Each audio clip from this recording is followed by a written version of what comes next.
Pro-democracy activist and Apple Daily founder Jimmy Lai taking the stand for a second day in his Hong Kong national security trial. Lai denied that he asked a colleague to draft a list of potential sanction targets in China and that he tried to influence countries' foreign policy against communist China. In a briefing yesterday, China called Lai the, quote, principal mastermind and perpetrator behind the series of riots that shook Hong Kong in 2019. Lai has been imprisoned in solitary confinement since August of 2020. If convicted, he faces up to life in prison. I spoke with Jimmy Lai about the charges against him right before they rearrested him in 2020. Watch. Now they can trump up any offenses as crimes, and the intimidation effect is very enormous. So on the street that's very quiet. It's a silence of suffocation. And also in the Legislative Council, because they DQ 4 of the pro-democratic legislators, all the pro-democratic legislators resign en masse. So we will not have a voice or any fight in the Legislative Council or any demonstration in the street. So, I'm afraid Hong Kong, if we have no news, the world will forget us.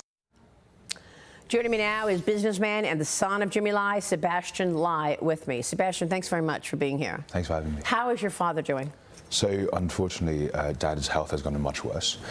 So since that interview, he's been arrested. He's been kept in solitary confinement and maximum security prison. He doesn't get natural light. It's been 4 years. He's recently turned 77. He's got diabetes. So his health has gotten much, much worse. So he never gets natural light. In other words, he's in a prison cell in solitary confinement, and they don't put the lights on. Yeah, no natural light. He doesn't even get the Holy Eucharist of communion. So he doesn't know what time it is and at any time of the day. Yeah. That's unbelievable. It's torture. It's yeah. torture. Have you been able to speak with him at all? So unfortunately, I haven't been back. I can't go back to Hong Kong, and I haven't been back in the last 4 years since they arrested my father. Because as you saw with the national security law, they now have 1,900 political prisoners, and you could get arrested for wearing the wrong T-shirt or saying just liking social media posts that they don't like. That's unbelievable. A Hong Kong court sentenced 45 pro-democracy activists for up to 10 years in jail for participating in what the Chinese officials called an unofficial primary election for the Hong Kong City Legislature back in 2020. The CCP expanded the scope of national security laws that basically say that whatever you say against the Chinese Communist Party, whatever you say against China, it makes you eligible for jail. And that the CCP could go into any company it wants and raid the place and take whatever they want. Now police can detain suspects for up to 16 days without any charges. Sebastien, what is the future of Hong Kong? So, look, Hong Kong flourished because they had all these freedoms. It was a financial center. And most people, Americans who went to Hong Kong would know that their rights, rule of law, free press, free speech, would be respected. And it's no longer a place like that. There's 1,900 political prisoners in Hong Kong for wanting democracy. Unbelievable. Do you believe that if the CCP goes into Taiwan, it will be a similar situation? So I don't know that much about Taiwan, unfortunately, but I know that because of what happened in Hong Kong, the Taiwanese election swung towards the DPP party, which is against getting closer to China. I mean, Hong Kong for so long was a business international hub, right? I mean, Wall Street was looking at Hong Kong for their growth stories. They were transacting across the world through Hong Kong, and it's nothing like that today. I mean, I went to Hong Kong so many times over the years. I don't have any interest to go anymore. Is that what's happening in Hong Kong right now? Yeah, I think most people have realized with these crackdowns, with these pro-democracy crackdowns, that Hong Kong's not the only game in only place in the world to do business. Why send your people there, their family there?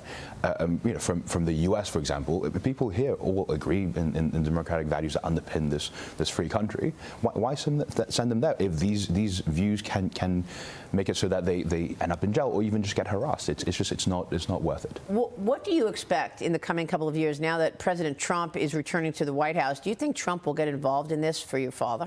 So President Trump, before he won the election, said on an interview with Mr. Hugh Hewitt that 100% that he will get my father out. And obviously it brings us great hope. And at this point, it's about getting him out, but also saving his life. And what kind of policies do you think are appropriate in terms of the U.S. in dealing with communist China, given all of this? I think in the end of the day, one has to be strong on human rights.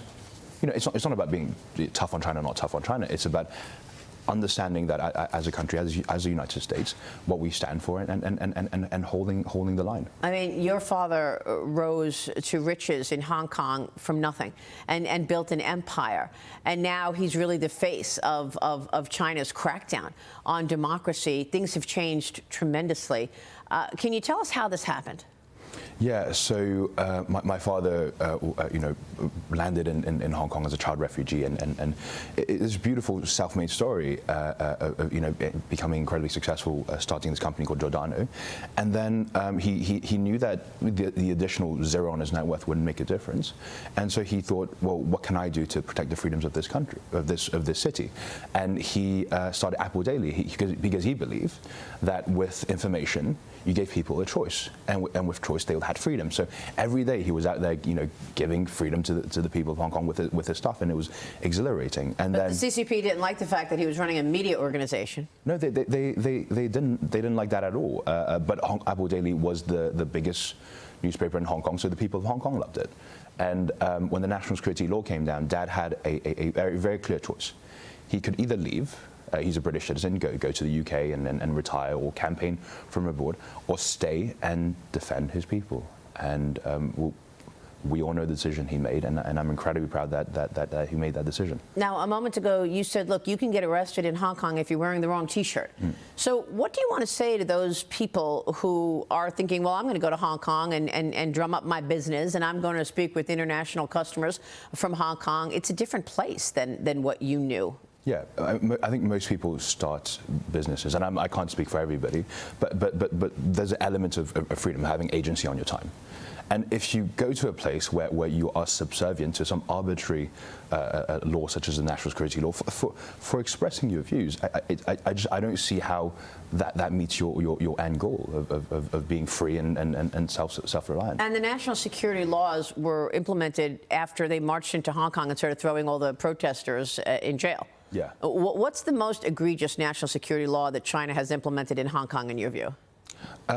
It's incredibly wide-ranging, but it goes from the smallest things, such as liking social media posts, and what we mentioned before, to what they've done to my father. My father was a peaceful campaigner for the last 30 years, always advocated for peace, never called for Hong Kong independence, was always wanted the Hong Kong the joint declaration between Hong Kong and China to be kept and have democracy, and that's all he did for the last 30 years. And then they sent 200 journalists to raid his newspaper, arrested his colleagues, locked him up in prison for the last four years, again in solitary confinement, in completely inhumane conditions, and there's been an international call for his release, including the UN Working Group on Arbitrary Detention, which is an objective body saying that he should never have been there, he never should have been in jail in the first place, and he should be released immediately. Wow, he's an incredible individual. We pray for him, Sebastien. Thanks very much for being here. Thank you very much. We so appreciate it, and if you speak with him, please tell him that we're following his story and making sure to put a spotlight on it. Thank you. Sebastien Lai, stay with us. We'll be